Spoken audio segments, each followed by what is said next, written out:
famous, but one of the my great favorite movie ever. Okay, the plane's about to go down. The bassist admits he's gay. Everybody's throwing up. Another band member admits that he's having an affair with another band member's wife. Everybody's screaming that they hate everybody, and then the plane pulls up and they land, and they're walking through LAX, and everybody's just. That's how this trip that Obama had today. That's terrible. Week, that's not funny. Everything went wrong. By the way, I stand with my president. Me too. When he is overseas, and the disrespect that was shown to my president and my country was nothing less than disgraceful. And I want to start with the China incident, if we can. Just take it. Go ahead. Seriously, no, that's good. The China incident. You said something very interesting, Nicole. No script.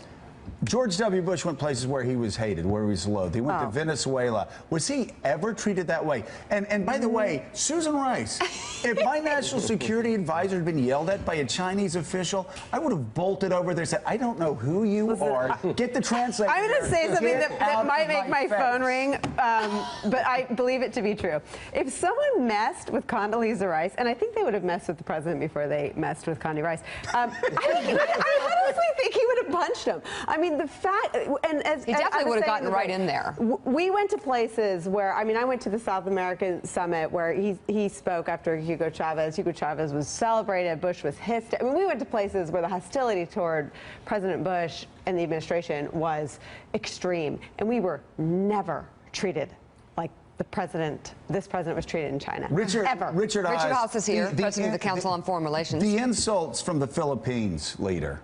I rolled my eyes. What happened? It's the Philippines. And what do you think? China, like wanting to step in and become the next great power, wanting to be respected on the world stage, to treat the United States president, to treat the United States national security advisor this way is inexplicable. Describe exactly what happened. Yeah, first of all, for people that I think it is explicable, possibly. But explain what happened. We've been talking about it for years, I have to say.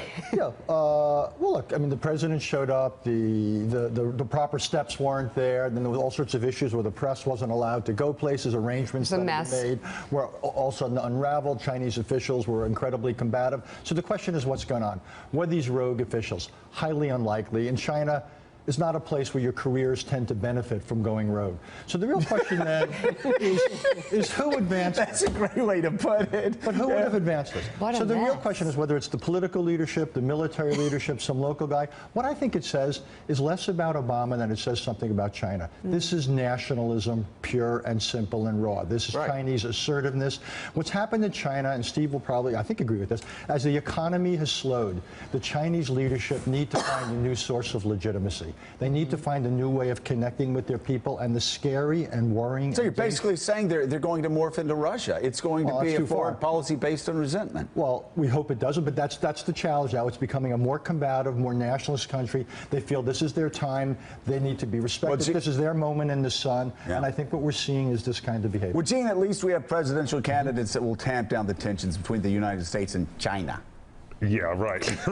Yeah, not going to happen. I think it's going to get worse. I think Richard Haass is absolutely right in terms of the nationalism that we saw there and the prickliness. You know, China is increasingly treating its neighborhood like its private neighborhood, and resentful of the United States influence in Asia. And I think that will just continue. I would remind Nicole of one thing, though. George W. Bush did have a shoe thrown at him. That's true. When he was overseas. Not by that was something of a sign of disrespect. In Iraq, by a journalist. We wouldn't expect less from journalists. So what, David Ignatius, what's with the disrespect of this country and the president? The Philippines, I'm reading Mika's script here. The Philippines president called the president, Better you than me. quote, Don't say it. Don't say it. Okay, I won't say it, but the Philippines president made an extraordinarily offensive comment about not only Barack Obama, but also his mother. Yep. I don't know what he said. And then the president canceled the meeting. I'm not going to read it out loud. What's going on? Well, late in Barack Obama's term out in Asia, where he had really thought to make a mark to rebalance U.S. Strength, the president got a series of what you'd have to say are rebuffs. And I think there is evidence here that countries don't take the U.S. and its leader as seriously as they should. To be honest, Rampgate in Guangzhou is less striking to me than Duterte's comments, which were just so out of line. The Philippines is a country that needs the United States. We've been working closely with them on issues involving the South China Sea. We're making military commitments to protect them. And here's their president using the most insulting language, I must note, after using similarly insulting language about the U.S. ambassador in Manila. So I think this kind of behavior says people around the world feel they have an easier time taking a cheap shot at the United States and at our president. It should bother all of us. It should. And then there's this sort of an icy stare between President Obama and Russian President Vladimir Putin in front of cameras before sitting down for a 90-minute discussion.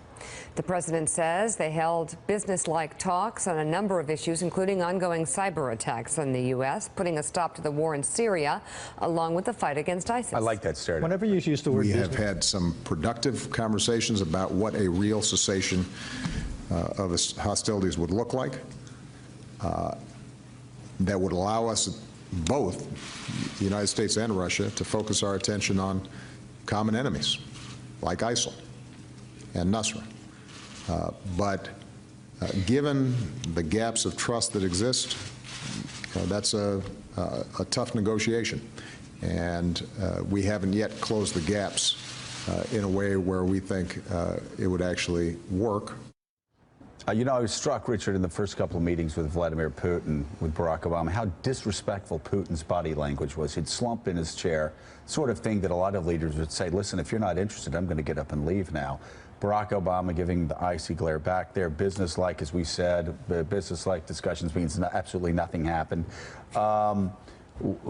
Is this, the disrespect, is that being shown to the president specifically?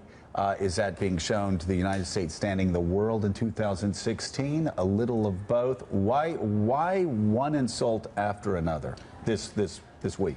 I think it's a little bit of both, and I think it's because the president's major centerpiece of his Asia policy is getting the trade agreement passed. Nothing's happening there.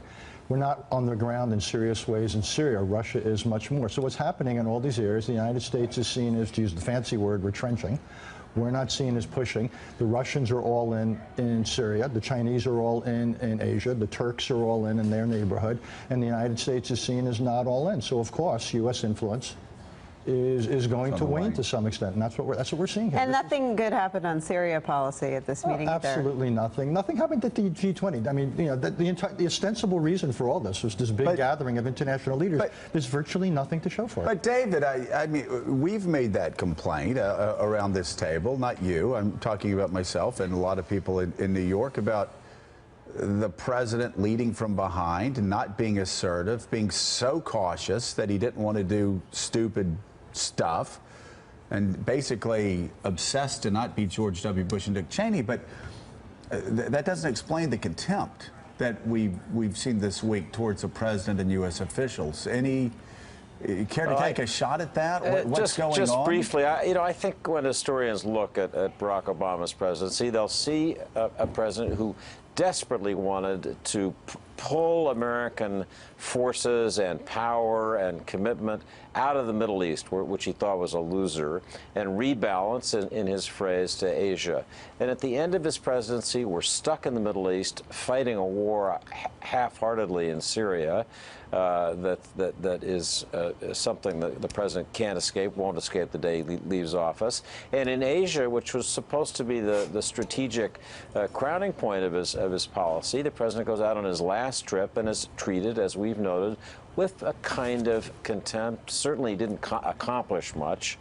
So I think on both ends of that, the president must feel this effort I made has not, if he's honest, has not gone the way it should have. And just like none of Donald Trump's pivots end up being reality, there never was a pivot to Asia, was. And you complained about it, that they never made that pivot to Asia. And is this the result of that?